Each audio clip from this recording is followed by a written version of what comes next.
Welcome back to Headlines. I'm Wes Austin, and these are today's top stories. Joy Reid momentarily left the Twilight Zone. On her podcast, she was discussing the recent incident that went viral when a woman complained of a man in the women's locker room at a gym in Los Angeles. And she said this. If I saw a penis in the ladies' locker room, I would freak out too. This is nothing against trans anybody. What it's saying is, if I turn around and I see a pee-pee, a in front of me inside of the room, yeah, I would probably go to management and say, wait a minute, why is there a naked man in this room? I know, this is really shocking. I didn't know Joy Reid believed in biology. She's not being brave, she just finally noticed that Americans have eyes. Brooklyn's Barack sought money from Jeffrey Epstein. An email appears to show that Hakeem Jeffries' campaign solicited money from Jeffrey Epstein. An email from a political consulting firm invited Epstein to get to know Jeffries. The letter stated, "Dear Jeffrey, we are thrilled to announce that we are working with Congressman Hakeem Jeffries, one of the rising stars in the New York congressional delegation, sometimes referred to as Brooklyn's Barack. I guess Harlem's Hillary was taken." The letter continued, "Shoot us an email or give us a call if you would like to get involved with the dinner or would like to get an opportunity to get to know Hakeem better." Well, Epstein did run a whole operation about older men getting to know people better, so at least they knew their audience. The letter was sent 5 years after Epstein pled guilty to charges of solicitation of prostitution from a minor in Florida in 2008. So 2008 conviction, 2013 solicitation. I guess Hakeem's only vetting process was, does he have a checkbook? CNN asked Jeffries about this email, and this is what he said. What's your response? Do you recall that email being sent to Jeffrey Epstein from that team? Yeah, of course, I have no recollection of the email. I've never had a conversation with him, never met him, know nothing about him other than the extreme things that he's been convicted of doing, and that's...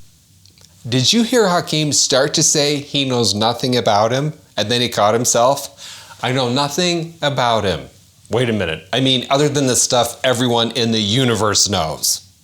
That's the classic, my mouth started a sentence, my brain couldn't finish. Turns out, Nicki Minaj has better foreign policy instincts than half of Congress. While speaking at the United Nations, rap star Nicki Minaj thanked President Trump for taking the persecution of Christians in Nigeria seriously. Meanwhile, CNN is frantically trying to figure out how protecting Christians is actually racist.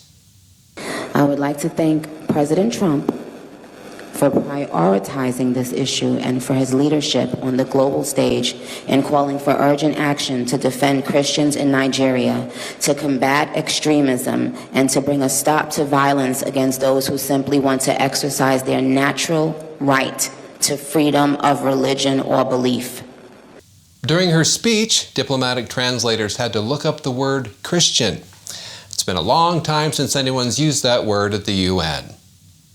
Lucy Liu wants you to know she would have been a bigger star if only she was white. Actress Lucy Liu, known for her roles in the films Charlie's Angels and Kill Bill, says that if she were a white woman, she would have been given bigger roles. Oh good, another actor to add to your do not watch list. Liu was being interviewed by The Hollywood Reporter about her new movie, Rosemead, when she talked about experiencing a lull in her career after Ally McBeal due to racism in Hollywood. Here's what she said. "I haven't gone out and changed my face. There's only so much I can do. I cannot turn myself into somebody who looks Caucasian, but if I could, I would have had so many more opportunities." Lucy says that she'd have more roles if she were white. Looks like she's been listening to Michelle Obama's America Hates Me TED Talk series. And now onto the comments section on the segment we did about Kash Patel saying that the CIA had basically paid off, I think it was 6 of their officers to change their story about the COVID origin. And I think they said, her name was Gina Haspel. She was the one who I believe Kash Patel said had authorized this. So we had this comment from Dan Martins, 8855. Thank goodness Gina Haspel was arrested and convicted and sentenced, right? I mean, she was, right? And we already know the answer. No. So I did a bunch of searching. I didn't see that she has been charged or convicted of anything related to that. And I did a little bit of digging. This lady, she kind of scares me. I mean, not just initially scares me. The more I dug into this, I'm like, dang it, she's scary. So I thought we could look at some of this too, because it was kind of crazy. She sounds like one of these people in like a, Mission Impossible movie who does the, like, that's the, anyway, let's just dig in a little bit so you can see a little bit more about this Gina Haspel. So this is from Grokpedia. I try hard to not use Wikipedia if I can.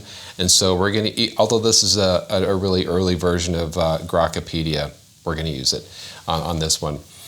In July 2021, she assumed an advisory role at the international law firm King & Spalding.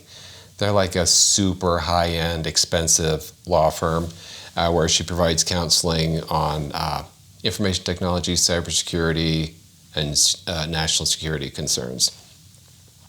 And here's a little blurb from Bloomberg about that. King & Spalding lands Trump CIA Director Gina Haspel, and this was in 2021. So if you were to try to hire someone from King & Spalding, probably any of their partners, lawyers, I'm guessing would be like $1,500 an hour to $2,000 an hour. I'm not joking. I've sometimes had dealings with firms like that. Their billing rates are insane. So I'm guessing if you wanted to hire Gina Haspel for something, it's going to be a ton of money. $2,500 an hour or something crazy. I don't know. So here's a little bit of the background on her that's gonna, that as I read it, I just thought, wow. So Haspel's initial overseas assignments began in the late 1980s as a case officer in an undisclosed African country where she conducted clandestine operations amid challenging environments that she later described as evoking classic espionage scenarios. And then later she transferred to Turkey, where she was a case officer targeting Russian interests during the post-Soviet transition. So, okay, at this point, she is a legit CIA operative, like field operative out there doing stuff. Okay, so that was her back in the 80s. So then we're going to progress a little bit to this part, management of rendition and black site programs. In the aftermath of September 11th, the CIA initiated an extraordinary rendition program to capture suspected terrorists and transfer them to secret detention facilities known as black sites for interrogation, bypassing standard legal processes to obtain intelligence on al-Qaeda operations. Gina Haspel, then a senior clandestine officer, was assigned as chief of base in Thailand in 2002, where she managed the agency's inaugural black site codenamed Cat's Eye, located in a remote government facility outside Bangkok. This is crazy stuff. Like I'm already scared to even just say her name again because I don't want to just go missing tomorrow. But so she's like helping manage these secret CIA black sites to do all sorts of stuff. And then let's just ponder the question, how far would she go? Like, what would she do if she felt like that was the right thing? And I'm going to pull this out of her little bio that I think helps show how far she would go if she felt like she was doing the right thing. A focal point of external criticism was Haspel's role in the November 2005 destruction of 92 videotapes documenting the interrogations of Zubu Yadai and Abd al-Rahim al-Nashari, which included enhanced techniques. So I'm assuming it would be like if you watched Zero Dark 30, like that is what I'm guessing. She drafted the cable authorizing the destruction at the Thailand site, citing risks to officers' covert identities and media leaks, like the June 2004 Washington Post disclosure of secret prisons. The action proceeded despite internal CIA consultations and explicit objections from the White House and CIA counsel, who wanted her to keep this stuff. So clearly, if like she's getting the people above her saying, we don't want you to do that, and she does it anyway, would she have authorized monies to be paid to people to change their stories if she felt like that was the right thing? I mean, based on this, yeah. And honestly, I bet you if I was one of those officers, I probably would have been scared. Like if she said, I need you to change what you said, I probably would have thought, okay, I'm either going to go missing or just say okay. So, because she's kind of spooky. I tried to find her on the King and Spalding website. I don't think she's a lawyer. So I did some research. I didn't see anything about her being a lawyer, so I don't think she is. But at King and Spalding, where she supposedly works based on the article that I found and several other places said that's where she is now, I couldn't find her. So you can see here I was searching for Gina. She wasn't coming up. And then I was searching under her last name, no matching results. So I couldn't see any evidence of her being there, but I'm guessing was done on purpose. Anyway, so Gina Haspel is a scary lady.